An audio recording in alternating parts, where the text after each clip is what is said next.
বাংলা সাহিত্যের রোমাঞ্চকর কিছু গল্প দিয়ে সাজানো আমাদের এই বিশেষ নিবেদন সানডে সাসপেন্স। আজকের গল্প দেহান্তর, রচনা শরদিন্দু বন্দ্যোপাধ্যায়। গল্পটি প্রথম প্রকাশিত হয় 31শে জ্যৈষ্ঠ 1356 বঙ্গাব্দে, অর্থাৎ 1949 খ্রিস্টাব্দে। এর আগে লেখকের বেশ কিছু ভৌতিক এবং অলৌকিক গল্প আমরা পরিবেশন করেছি, যার মূল চরিত্র ভূত বিশেষজ্ঞ বরদা।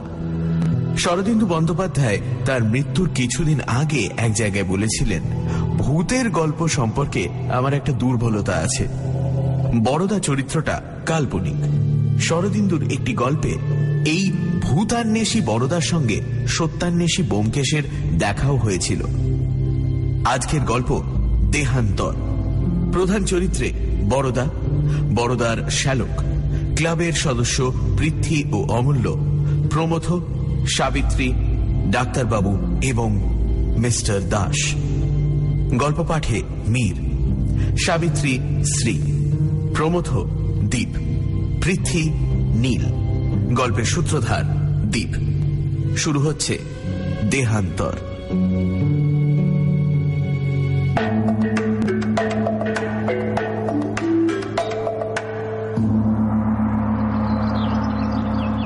বরদা বলল, যারা প্রেতজনিতে বিশ্বাস করে না তাদের জোর করে বিশ্বাস করাতে যাওয়া উচিত নয়। আমি কখনো সে চেষ্টা করি না। কেবল একবার ক্লাবের চাকরকে ভাঙের শরবত তৈরি করবার ফরমায়েশ দেওয়া হয়েছিল।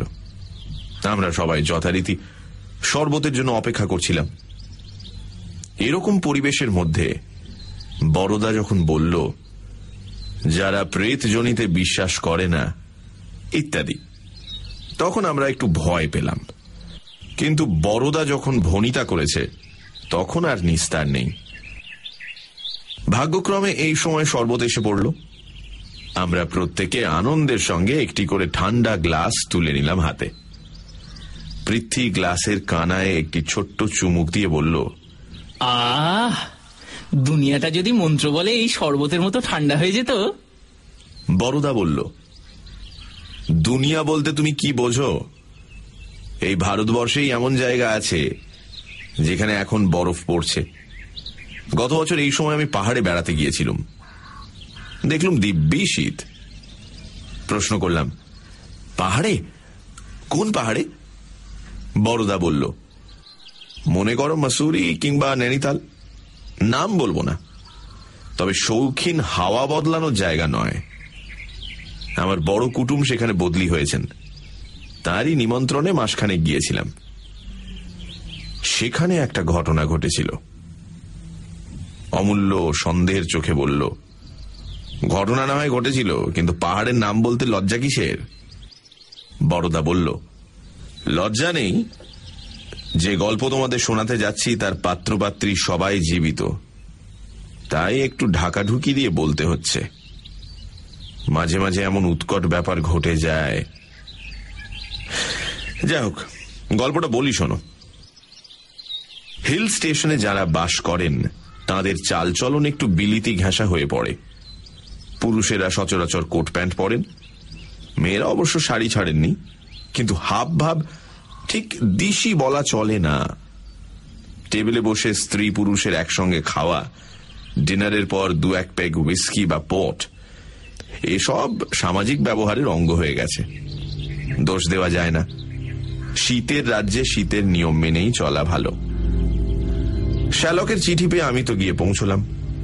2-4 দিন থাকতে না থাকতেই গায়ে বেশ গত্তি লাগলো। আমার শ্যালকটি দারুণ মাংসাশী। বাড়িতে রোজ মুরগি মাটনের শ্রাদ্ধ চলছে। তার উপর পাহাড়ে ঘুরে বেড়ানো, ঘন্টায় ঘন্টায় খিদে পায়। জায়গাটা সত্যিই চমৎকার। যেমন জল হাওয়া তেমনি তার প্রাকৃতিক দৃশ্য। কয়েকটি নতুন বন্ধু জুটে গেল। এখানে 10-12 ঘর বাঙালি আছেন, সকলেই ভারী মিশুকে। নতুন লোক পেলে খুব খুশি হন। একটি ছোকরার সঙ্গে আলাপ হলো, তার নাম প্রমথ রায়। বয়স 25-26। যেমন মিষ্টি চেহারা তেমনই নরম স্বভাব। ভালো সরকারি চাকরি করে। মনটা অতি আধুনিক হলেও উগ্র নয়। প্রায় রোজই বিকেলবেলা টেনিস খেলে ফেরবার পথে আমাদের বাসায় ঢুঁ মারত। ছোকরাটি অবিবাহিত, একলা থাকে, তাই আমাদের সঙ্গে খানিক গল্পগুজব করে 2-1 পেয়ালা চা কিংবা ককটেল সেবন করে সন্ধ্যের পর বাড়ি ফিরত। একদিন কথায় কথায় আমার শ্যালক প্রেতজনির কথা তুললেন। বললেন, ওহে প্রমথ, তোমরা তো ভূত প্রেত কিছুই মানো না। আমাদের বড়দা একজন পাকা ভূতজ্ঞানী ব্যক্তি। ভূতের প্রমাণ যদি চাও ওর কাছে পাবে। প্রমথ হেসে উঠল, বলল, আপনি একজন শিক্ষিত ব্যক্তি হয়ে এইসবই বিশ্বাস করেন?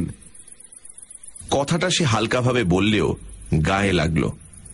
বললুম, শিক্ষিত লোকেরা এমন অনেক জিনিস বিশ্বাস করেন যা বিশ্বাস করতে অশিক্ষিত লোক লজ্জা পাবে। যেমন ফ্রয়েডিয়ান সাইকো অ্যানালিসিস কিংবা পাভলভের বিহেভিয়ারিজম। প্রমথ হাসতে লাগলো। সে বুদ্ধিমান ছেলে, তাই এড়ে তর্ক করল না। ভূতের কথা ওইখানেই চাপা পড়ল। আমার পাহাড়ে আসার পর 2 সপ্তাহ কেটে গেল। দিব্যি আরামে আছি। ওজন বেড়ে যাচ্ছে, মনে চিন্তা নেই, গায়ে ঘাম নেই, বিছানায় ছারপোকা নেই। খাওয়া, ঘুমোনো আর ঘুরে বেড়ানো, এই 3টি কাজে দিন রাত কোথা দিয়ে কেটে যায় বুঝতে পারি না। জীবনে এরকম সুসময় খুব কমই আসে, কিন্তু বেশি দিন থাকে না। প্রমথ একদিন আমাদের চায়ের নেমন্তন্ন করল। আমি আর আমার শালা ঠিক সময়ে তার বাসায় উপস্থিত হলাম। আর কেউ নিমন্ত্রিত হয়নি জানতাম, কিন্তু গিয়ে দেখি একটি তরুণী রয়েছেন। একে আগে কখনো দেখিনি। সুন্দরী তন্নি, দীর্ঘাঙ্গী, মুখে একটু বিষাদের ছায়া।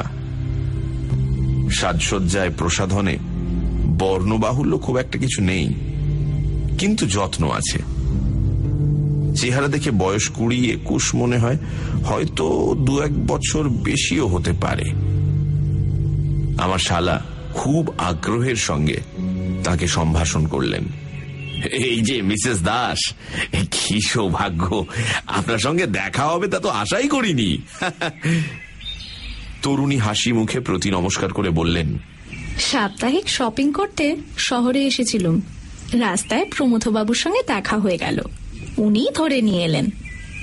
প্রমথ তখন মহিলাটির সঙ্গে আমার আলাপ করিয়ে দিল। ইশারায় বুঝলুম মিসেস দাস বিধবা।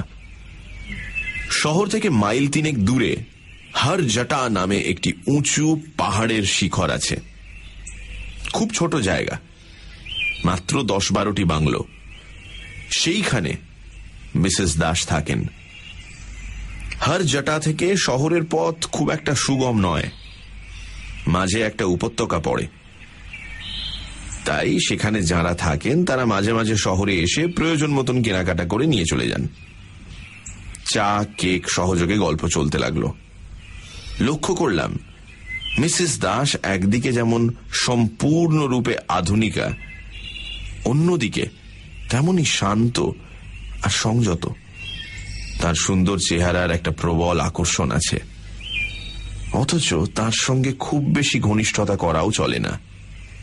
তিনি অত্যন্ত সহজভাবে সকলের সঙ্গে হাসি ঠাট্টায় যোগ দিতে পারেন, কিন্তু তার সঙ্গে ইয়ার্কি ঠাট্টা করার মতন সাহস কারুর নেই।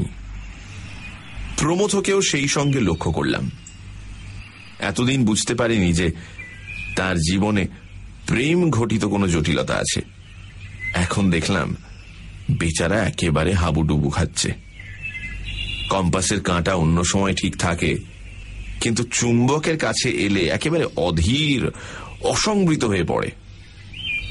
প্রমথর অবস্থাও ঠিক সেই রকম। তার প্রতিটি কথা, প্রতিটি অঙ্গভঙ্গি প্রকাশ করে দিচ্ছে যে ওই মেয়েটিকে সে ভালোবাসে। লোকলজ্জার খাতিরেও মনের অবস্থা লুকোবার ক্ষমতা তার নেই। অথচ মিসেস দাস বিধবা, হন প্রগতিশীল আধুনিকা, তবু তো হিন্দু বিধবা। মনে মনে উত্তেজিত হয়ে উঠলাম। পাহাড়ের হিমেল হাওয়ায় এই যে বিচিত্র রোম্যান্স অঙ্কুরিত হয়ে উঠেছে, এর পরিণতি কোথায়? চায়ের পর্ব শেষ হতেই মিসেস দাস উঠে পড়লেন। দিনের আলো থাকতে থাকতে তাকে হরজটায় ফিরতে হবে। তিনি আমাদের তিনজনকে আমন্ত্রণ জানিয়ে বললেন, একদিন হরজাটায় আসুন না, একটু নিরিবিলি এই যা, নইলে খুব সুন্দর জায়গা। এমন সূর্যোদয় পৃথিবীতে আর কোথাও দেখা যায় না, আসবেন। আমরা গলার মধ্যে ধন্যবাদ সূচক আওয়াজ করলাম। তিনি চলে গেলেন। তারপর আরো কিছুক্ষণ বসে আমরা উঠে গেলাম। অতিথি সৎকারের যথোচিত চেষ্টা সত্ত্বেও প্রমথ ক্রমাগত অন্যমনস্ক হয়ে পড়ছে দেখে তাকে আর কষ্ট দিতে ইচ্ছে হল না। বাড়ি ফেরার পথে শ্যালককে জিজ্ঞেস করলুম, কি হে, ব্যাপার কি? ভেতরে কিছু কথা আছে নাকি? শ্যালক আমার দিকে চেয়ে মুচকি হাসলেন। তুমিও লক্ষ্য করেছো দেখছি। আমি গুজব শুনেছিলুম, আজ চোখে দেখলুম প্রমথ সাবিত্রীকে বিয়ে করার জন্য ক্ষেপে উঠেছে। ওর নাম বুঝি সাবিত্রী? তা উনি কি বলেন? যতদূর শুনেছি সাবিত্রীর মত নেই। মত নেই কেন?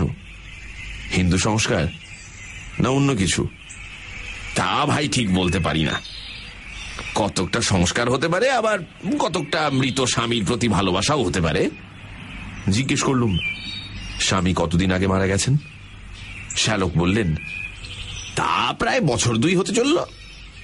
ভদ্রলোক রেলের বড় ইঞ্জিনিয়ার ছিলেন, হঠাৎ রেলে কাটা পড়লেন। তোমার সঙ্গে পরিচয় ছিল? সামান্য। খুব রাশভারী জবরদস্ত লোক। বয়স আন্দাজ 35 বছর হয়েছিল। মাত্র বছরখানেক আগে সাবিত্রীকে বিয়ে করেছিলেন। মিসেস দাস হরজাটায় থাকেন কেন? বাড়িটা দাসের ছিল, সাবিত্রী উত্তরাধিকার সূত্রে পেয়েছে। তাছাড়া দাস অন ডিউটি মারা গিয়েছিলেন তো, তাই রেলওয়ে থেকে তার বিধবা একটা মাসোহারা পায়। হ্যাঁ, তাতেই চলে। সাবিত্রী কেমন মেয়ে মনে হয় তোমার? খুব ভালো। অমন মেয়ে দেখা যায় না।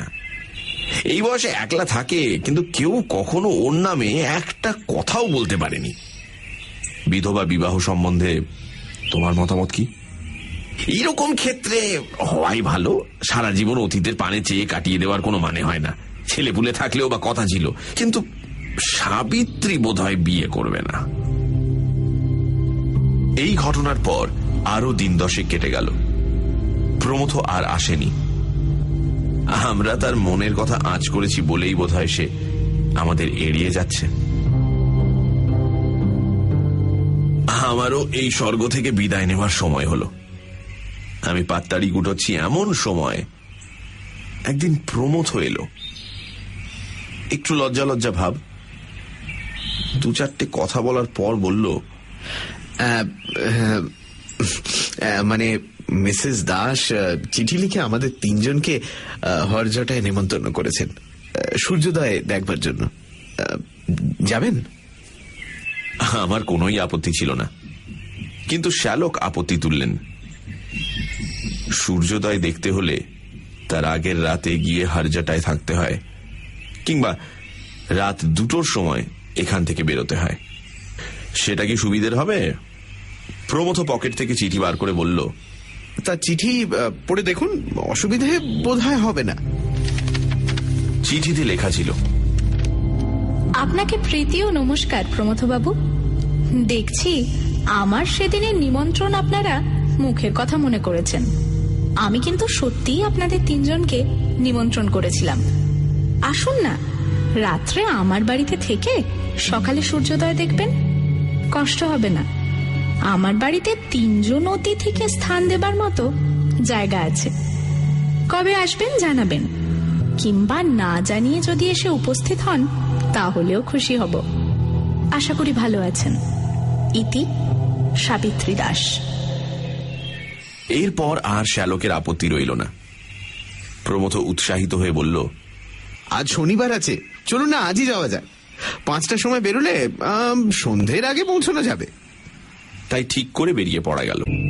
সানডে সাসপেন্সে আজ শরদিন্দু বন্দ্যোপাধ্যায়ের লেখা দেহান্তর। বড়দা পাহাড়ে বেড়াতে এসেছে তার শালার বাড়িতে। সেখানেই আলাপ হয়েছে প্রমথ এবং সাবিত্রীর সঙ্গে। সাবিত্রী অল্প বয়সী বিধবা এবং একা থাকে পাহাড়ের ওপর একটা বাংলোয়। বড়দা প্রথম থেকেই বুঝতে পেরেছে যে সাবিত্রীর প্রতি প্রমথ বিশেষভাবে আকৃষ্ট। সাবিত্রী প্রমথর মাধ্যমে একটা চিঠি লিখে বড়দাদের তার বাড়িতে এসে পাহাড়ে সূর্যোদয় দেখার নেমন্তন্ন করল। তারপর হারজাটা শিখরটি উপত্যকা থেকে দেখা যায়। সত্যি হারজাটা নাম সার্থক। যেন ধ্যানমগ্ন মহাদেবের জটা পাকিয়ে পাকিয়ে উপরে উঠেছে। তার খাঁজে খাঁজে সাদা বাংলোগুলি ধূত্র ফুলের মতো ফুটে আছে। অপূর্ব দৃশ্য। কিন্তু সেখানে পৌঁছবার রাস্তাটি মোটেও অপূর্ব নয়। 3 মাইল পথ হাঁটতে পাক্কা 2.5 ঘন্টা লাগলো। আমরা যখন মিসেস দাসের বাংলোর সামনে গিয়ে হাজির হলুম তখন দিনের আলো ফুরিয়ে এসেছে। তবু হারজাটার কুটিল কুণ্ডলিতে সূর্যাস্তের আবির লেগে আছে। মিসেস দাস বাড়ির সামনের বারান্দায় ইজি চেয়ারে বসেছিলেন। উৎফুল্ল কলকাকলি দিয়ে আমাদের অভ্যর্থনা করলেন। আমাদের দেখে তার এই অকৃত্রিম আনন্দ বড় ভালো লাগলো। শোনা যায় আসন্ন দুর্ঘটনা সামনে কালো ছায়া ফেলে তার আগমন বার্তা জানিয়ে দেয়। কিন্তু আশ্চর্য, সেদিন দুর্ঘটনার বিন্দুমাত্র পূর্বাভাস পাইনি। আমার মনে হয় প্রমথও কিছু আভাস পায়নি। মিসেস দাস আমাদের বাড়ির ভেতরে নিয়ে গেলেন। গরম জলে মুখ হাত ধুয়ে ড্রয়িং রুমে এসে দেখি চা তৈরি। বাড়িতে পুরুষ চাকর নেই। 2টি পাহাড়ি মেয়ে মানুষ কাজকর্ম রান্নাবান্না করে এবং রাতে থাকে। হারজাটায় এখনো বিদ্যুৎ বাতি এসে পৌঁছয়নি। কেরোসিন ল্যাম্পের মোলায়েম আলোয় চা খেতে বসলাম। মিসেস দাস কাজের মেয়েদের সাহায্যে আমাদের পরিচর্যা করতে লাগলেন। ড্রয়িং রুমের দেয়ালে একটা এনলার্জ করা ফটোগ্রাফ টাঙানো ছিল। দূর থেকে ভালো করে দেখতে পাচ্ছিলাম না। চা খাওয়া শেষ হলে তার কাছে গিয়ে দাঁড়ালাম। ইনি অকাল মৃত মিস্টার দাস, সন্দেহ নেই। ভালো করে দেখলাম। চেহারা সুন্দর বলা চলে না, কিন্তু একটা দৃঢ়তা আছে। চওড়া চিবুকের মাঝখানে খাঁজ, চোখের দৃষ্টি একটু কড়া। ফটো তোলবার সময় ঠোঁটের কোণে যে হাসি আনার নিয়ম আছে সেটি অবশ্য রয়েছে, কিন্তু হাসি দিয়ে চরিত্রের দৃঢ় বলিষ্ঠতা ঢাকা পড়েনি। মনে মনে এই মুখখানার সঙ্গে প্রমথর নরম মিষ্টি মুখের তুলনা করছি এমন সময় পাশে মৃদু কণ্ঠের আওয়াজ হলো, আমার স্বামী। দেখলাম মিসেস দাস আমার পাশে এসে দাঁড়িয়েছেন। তারপর প্রমথও এসে দাঁড়ালো। মিসেস দাস কিছুক্ষণ ফটোর দিকে তাকিয়ে থেকে হঠাৎ প্রমথর দিকে চাইলেন। তার মুখখানি শান্ত। মুখ দেখে মনের কথা ধরা যায় না, তবু সন্দেহ হল তিনিও আমারই মতো ফটোর সঙ্গে প্রমথর মুখ তুলনা করলেন। আমরা আবার ফিরে এসে বসলাম। মেয়ে মানুষের মন বোঝা সহজ নয়, বিশেষত মিসেস দাসের মতো মেয়ের মন। কবি বলেছেন, রমণীর মন সহস্র বর্ষের সখা সাধনার ধন। আমি ভাবতে লাগলাম, ইনি প্রমথকে বিয়ে করতে অস্বীকার করছেন এই কথা নিশ্চয়ই সত্যি, কিন্তু প্রমথ সম্বন্ধে তার মনে কি কোনো দুর্বলতা নেই? এই যে আজ তিনি আমার মতো একজন অপরিচিত লোককে নিমন্ত্রণ করে এনেছেন, এটা কি শুধুই লৌকিক সহৃদয়তা, না এর আড়ালে একজন বিশেষ ব্যক্তিকে কাছে পাওয়ার ইচ্ছা লুকিয়েছিল? প্রমথর অবস্থা বর্ণনা করার দরকার নেই। সেদিন যেমন দেখেছিলাম আজও ঠিক তাই। চুম্বকের দিকে আকৃষ্ট কম্পাসের কাঁটা, অন্য কোনো দিকেই তার লক্ষ্য নেই। ক্রমে রাত হল। উত্তর দিক থেকে একটা খুব ঠান্ডা হাওয়া উঠে মাথার উপর দিয়ে সাঁই সাঁই শব্দে বইতে লাগলো। রান্নাবান্না হতে স্বভাবতই একটু দেরি হলো। আমরা রাতের খাওয়া শেষ করে যখন উঠলাম তখন প্রায় 11টা বাজে। মিসেস দাস বললেন, আপনারা শুয়ে পড়ুন গিয়ে, সকাল 3:30টার আগে কিন্তু উঠতে হবে, নইলে সূর্যোদয়ের সব সৌন্দর্য দেখতে পাবেন না। ভাবনা হলো এখন শুতে গেলে 3:30টার সময় ঘুম ভাঙবে কি? যদি না ভাঙে আজকের অভিযানটাই তো ব্যর্থ হয়ে যাবে। জিজ্ঞেস করলাম, অ্যালার্ম ঘড়ি আছে কি? মিসেস দাস বললেন, না, কিন্তু সেজন্য ভাববেন না, আমি ঠিক সময়ে আপনাদের তুলে দেব। শ্যালক বললেন, কিন্তু আপনার ঘুম যে ভাঙবে তার ঠিক কি? মিসেস দাস একটু হেসে বললেন, আমি ঘুমোবো না, এই ঘন্টা বই পড়েই কাটিয়ে দেব, আমার অভ্যেস আছে। অবাক হয়ে চেয়ে রইলাম। আমরা ঘুমোবো আর ভদ্রমহিলা সারা রাত জেগে থাকবেন? হঠাৎ প্রমথ তাঁর দিকে এগিয়ে গিয়ে বলল, তাহলে আমিও জেগে থাকি। আমাদের দিকে চেয়ে বলল, আপনারা শুয়ে পড়ুন। আমার মন কিন্তু এ প্রস্তাবে সাই দিল না। আমরা দুজন বয়স্ক ব্যক্তি ঘুমোবো আর এই দুটি যুবক যুবতী সারা রাত একসঙ্গে থাকবে। শ্যালক সমস্যা মিটিয়ে দিয়ে বললেন, তবে আমরা সকলেই জেগে থাকি না কেন? আমার আবার নতুন জায়গায় সহজে এমনিতেই ঘুম আসে না। এমনিতেই হয়তো চোখ চেয়ে রাত কেটে যাবে। আমি বললাম, আমারও ঠিক তাই। মিসেস দাস আপত্তি করলেন, কিন্তু আমরা শুনলাম না। ড্রয়িং রুমে বেশ জুত করে বসা গেল। 4 ঘন্টা দেখতে দেখতে কেটে যাবে। শ্যালক প্রস্তাব করলেন, তাস খেলা যাক, কিন্তু বাড়িতে তাস ছিল না বলে তা আর হল না। প্রথমে খুব উৎসাহের সঙ্গে আরম্ভ হয়ে ঝিমিয়ে ঝিমিয়ে গল্প চলেছে। মিসেস দাস একটি হেলান দেওয়া চেয়ারে শুয়েছেন। শ্যালক সোফার উপর লম্বা হয়ে সিগার টানছেন। আমিও একটা গদি মোড়া চেয়ারে গুটিসুটি হয়ে বেশ আরাম অনুভব করছি। একমাত্র প্রমথ অস্থিরভাবে ঘরময় ঘুরে বেড়াচ্ছে, এটা ওটা নাড়ছে, আলোটা কখনো কমিয়ে দিচ্ছে, কখনো বাড়িয়ে দিচ্ছে। মিসেস দাসের শান্ত চোখ তাকে অনুসরণ করছে। 12টা বাজল। শ্যালক উঠে বসলেন। সিগারের পোড়া দিকটা অ্যাস্ট্রের উপর রেখে বললেন, আচ্ছা মিসেস দাস, আপনি এই বাড়িতে একলা থাকেন, আপনার ভয় করে না? মিসেস দাস একটু ভুরু তুলে তাকালেন। ভয়? কিসের ভয়? বাড়ির মাথার উপর ঠান্ডা বাতাসটা সাঁই সাঁই শব্দ করে চলেছে। আমি একটা হাই চাপা দিয়ে বললুম, মনে করুন ভূতের ভয়। প্রমথ মিস্টার দাসের ফটোগ্রাফের সামনে দাঁড়িয়ে বিরাগ ভরা চোখে তার দিকে তাকিয়েছিল। আমার কথা শুনেই ফিরে চাইল। তারপর আমাদের মাঝে এসে দাঁড়ালো। বিদ্রুপ করে বলল, ভূতের ভয়? সে আবার কি? ভূত বলে কিছু আছে নাকি? বড়দাবাবুর যত কুসংস্কার। মিসেস দাসকে জিজ্ঞেস করলুম, আপনারও কি তাই মত? তিনি একটু চুপ করে থেকে বললেন, পরজন্ম আমি বিশ্বাস করি, কিন্তু ভূত কি জানি। প্রমথ জোর গলায় বলে উঠল, ভূত নেই। ভূত শব্দের যে অর্থই ধরো, ভূত থাকতে পারে না। আছে শুধু বর্তমান আর ভবিষ্যৎ, এই কি যথেষ্ট নয়? তার মুখের দিকে তাকালাম। মুখখানা লাল হয়ে উঠেছে।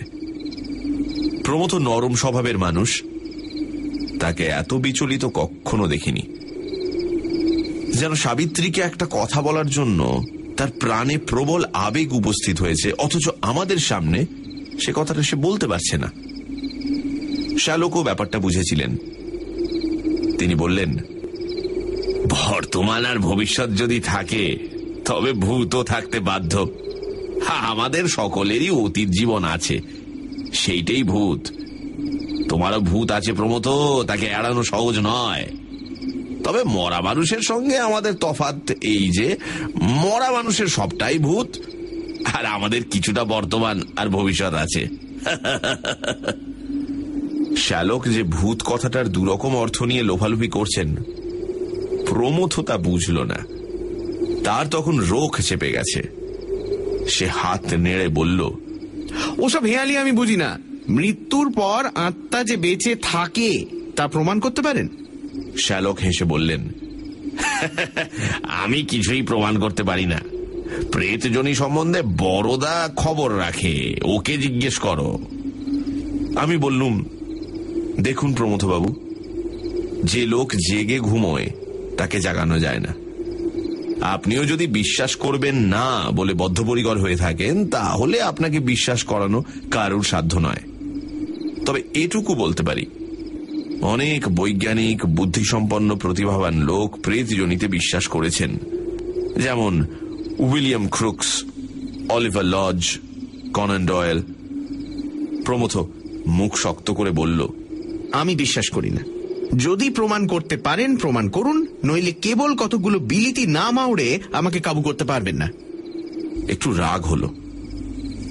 বললাম, বেশ, বিশ্বাস করা না করা আপনার ইচ্ছে, কিন্তু চেষ্টা করে দেখতে দোষ কি? মিসেস দাস, আসুন প্ল্যানচেট করা যাক। তিনি একটু ভয় পেয়ে বললেন, প্ল্যানচেট? ভূত নামাবেন? বললাম, প্রমথবাবুর অবিশ্বাস ভাঙবার আর তো কোনো উপায় দেখি না। তবে আপনার যদি ভয় করে না, তাহলে কাজ নেই। তিনি বললেন, না, ভয় করবে না। হঠাৎ একবার প্রমথর দিকে তাকিয়ে বললেন, বেশ তো, করুন না। আর কিছু না হোক, সময় তো কাটবে। কি চাই বলুন? বললুম, বেশি কিছু নয়, শুধু একটা তেপায়া টেবিল হলেই চলবে। ছোট একটা তেপায়া টেবিল ঘরেই ছিল। আমি তখন দু চার কথায় প্ল্যানচেটের প্রক্রিয়া বুঝিয়ে দিলুম। তারপর আলোটা কমিয়ে দিয়ে চারজনের টেবিলটা ঘিরে বসলাম। শ্যালক প্রশ্ন করলেন, কাকে ডাকা হবে? আমি বললাম, যাকে ইচ্ছে ডাকা যেতে পারে, তবে এমন লোক হওয়া চাই যাকে আমরা সবাই চিনি, অন্তত যার চেহারা আমাদের সকলের জানা আছে। আমরা যেখানে বসেছিলাম তার অল্প দূরেই মিস্টার দাসের ছবি দেয়ালে টাঙানো ছিল। প্রমথ বসেছিল ছবির দিকে পিঠ করে, আর মিসেস দাস ছিলেন তার সামনে। মিসেস দাস ছবির দিকে চোখ তুললেন, সঙ্গে সঙ্গে আমাদের চোখও সেই দিকেই গেল। অল্প আলোতে ছবিটা সমস্ত দেখা যাচ্ছে না, কেবল মুখখানা স্পষ্ট হয়ে আছে। মিসেস দাস ছবি থেকে চোখ নামিয়ে আমার দিকে চাইলেন। তার চোখের প্রশ্ন বুঝে আমি বললাম, হ্যাঁ, ওকেই ডাকা যাক। আমি যদিও ওকে দেখিনি, তবু ছবিতেই কাজ চলবে। সকলে চোখ বুজে মনে মনে ওর কথা ভাবুন।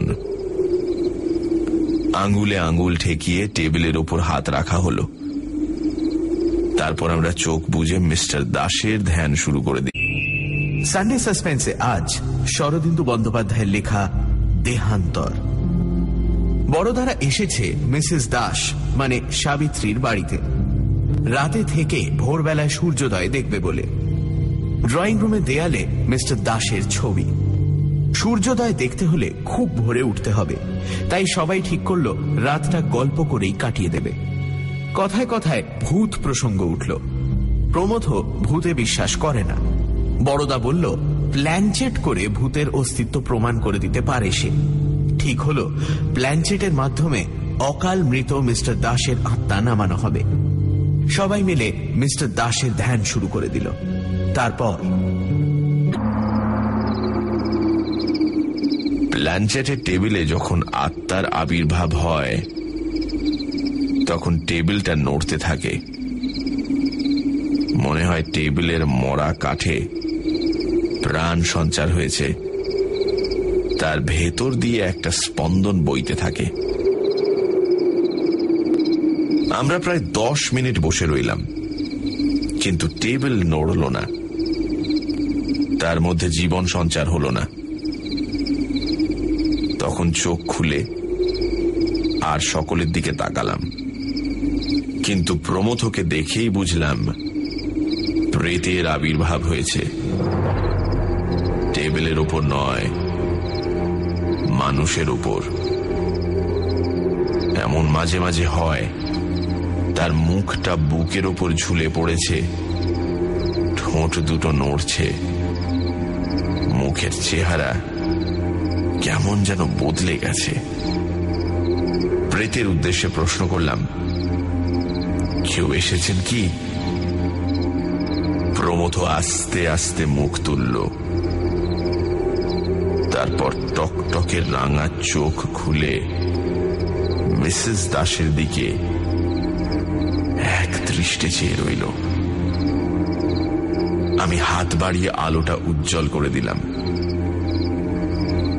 এতক্ষণে প্রমথর মুখ ভালো করে দেখা গেল। তার মুখ দেখে আমি ভয় পেয়ে গেলাম। কঠিন হিংস্র মুখ, ক্রূর চোখ দুটো জ্বলজ্বল করছে। চোখের দৃষ্টি প্রমথর দৃষ্টি নয়, যেন তার চোখের ভিতর দিয়ে অন্য একজন উঁকি মারছে। মিসেস দাস সম্মোহিতের মতো তার দিকে চেয়েছিলেন।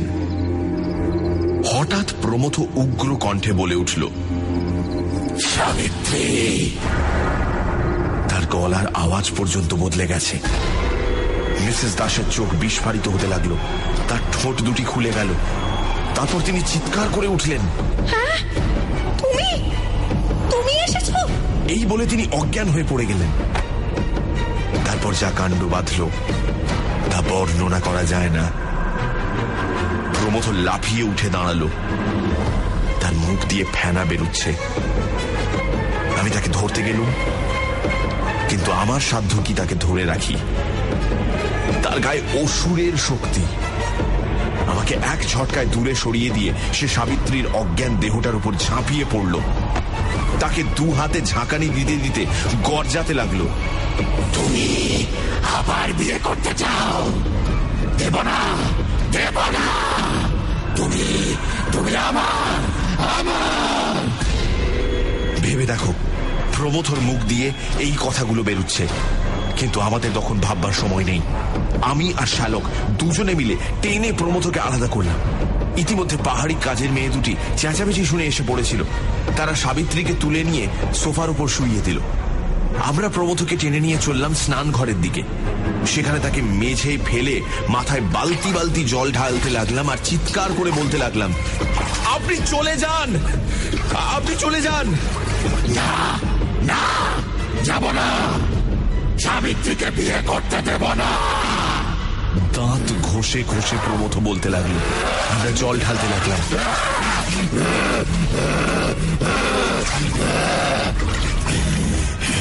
ক্রমে তার গলার আওয়াজ জড়িয়ে এলো, হাত পা ছোড়াও বন্ধ হলো। আধ ঘন্টা পরে দুজনে মিলে তাকে চ্যাংদোলা করে নিয়ে গিয়ে একটা বিছানায় শুইয়ে দিলাম। তখন তার গায়ে আর শক্তি নেই, তবু বিড়বিড় করে বকছে, শ্যালককে তার কাছে বসিয়ে ড্রয়িং রুমে গেলাম। দেখি মিসেস দাসের জ্ঞান হয়েছে। আমাকে দেখে তিনি ভয়ার্ত কণ্ঠে কেঁদে উঠলেন, এ কি হলো বড়দা বাবু, এ কি হলো?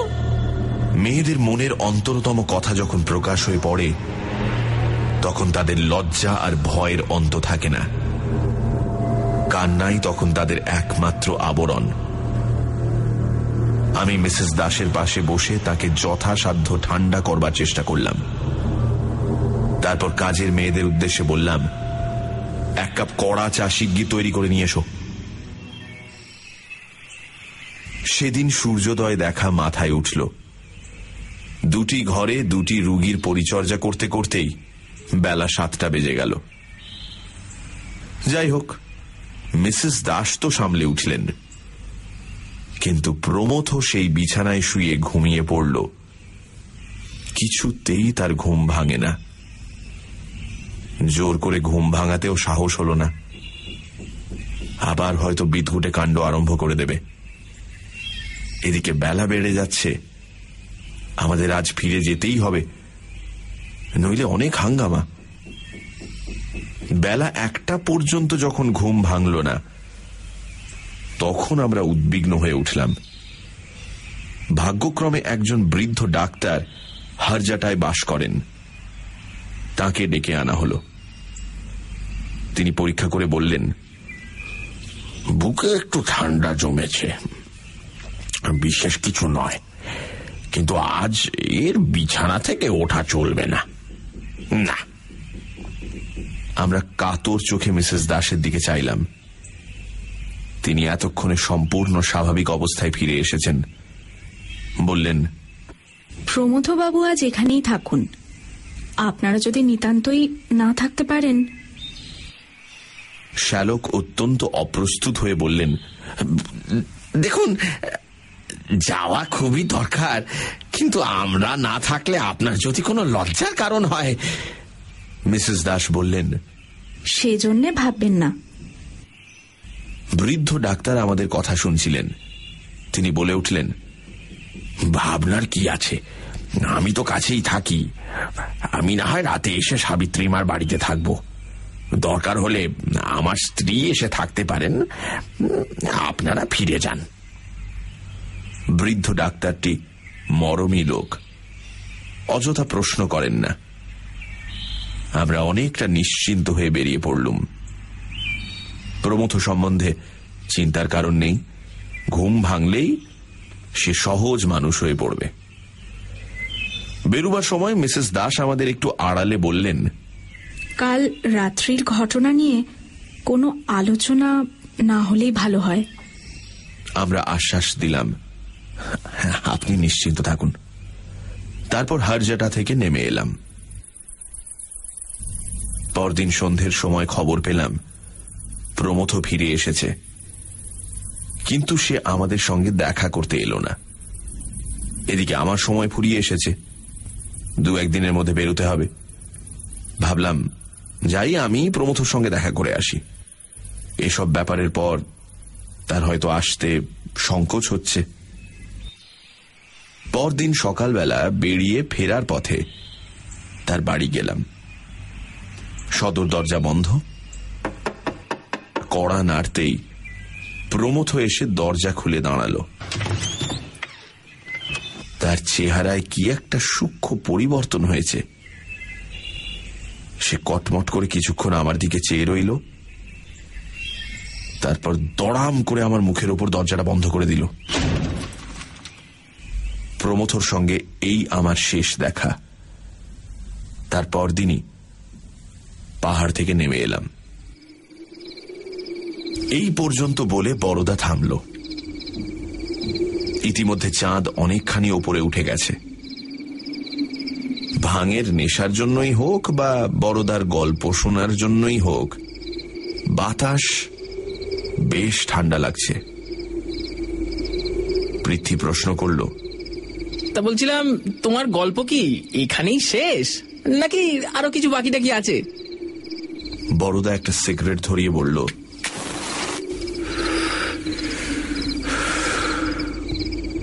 আরেকটু আছে। মাসখানেক পরে শ্যালকের কাছ থেকে একটা চিঠি পেলাম। তিনি একটা আশ্চর্য খবর দিলেন। সাবিত্রীর সঙ্গে প্রমথর সিভিল ম্যারেজ হয়ে গেছে। আমার ধারণা হয়েছিল যে ব্যাপারটি ঘটেছে তারপর তাদের বিয়ে অসম্ভব। প্রমথ যে শেষকালে আমার সঙ্গে অমন রূঢ় ব্যবহার করেছিল, সেটাও আমি তার ব্যর্থতার প্রতিক্রিয়া মনে করেছিলাম। কিন্তু দেখলাম আমার হিসেব আগাগোড়াই ভুল। শ্যালক আরেকটি খবর দিয়েছিলেন, সেটি আরো অদ্ভুত। এই অল্প সময়ের মধ্যে প্রমথর চেহারা নাকি অনেকখানি বদলে গেছে। সকলেই বলছে তার চেহারাটা ক্রমশই মৃত মিস্টার দাসের মতো হয়ে দাঁড়াচ্ছে। এমনকি তার চিবুকের মাঝখানে একটা খাঁজও দেখা দিয়েছে। সিগারেটে একটা লম্বা টান দিয়ে বড়দা বলল,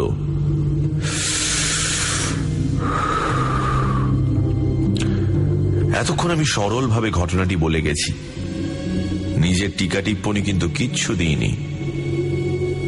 এখন তোমরাই ভেবে বলো এই ব্যাপারটা কি? মিস্টার দাসের প্রেতাত্মা কি প্রমথকে তার দেহ থেকে উৎখাত করে নিজে কায়েমি হয়ে বসেছেন এবং নিজের বিধবাকে আবার বিয়ে করেছেন, নাকি আর কি হতে পারে?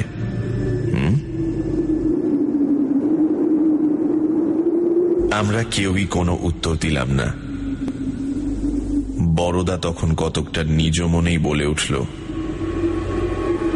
যদি তাই হয় তাহলে প্রমথর আত্মাটার কি হলো, কোথায় গেল সে? ধন্যবাদ শ্রী প্রবীর চক্রবর্তীকে আমাদের